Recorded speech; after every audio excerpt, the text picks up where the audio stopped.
Hello, welcome to CComp channel. This video is about how to install VirtualBox and its extension on a Windows host's computer. First, open a web browser. Search for virtualbox.org. Click the Download VirtualBox 6.1 button.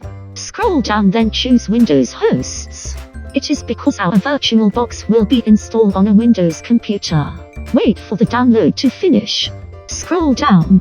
Under the VirtualBox extension pack, choose all supported platforms. To download the extension pack, after finish the download, open the VirtualBox 6.1 setup file.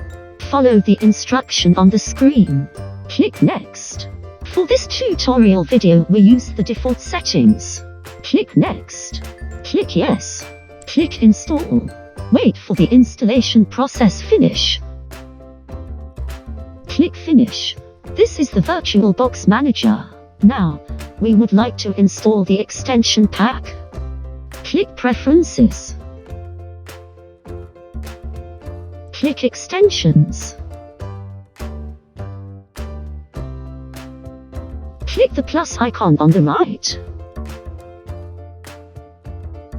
Select the VirtualBox extension pack file you have just downloaded. Click Open. Click Install. Scroll down until the end. Click I agree. The extension pack was installed successfully. Click OK. If you like the video, please like and subscribe. Thanks for watching.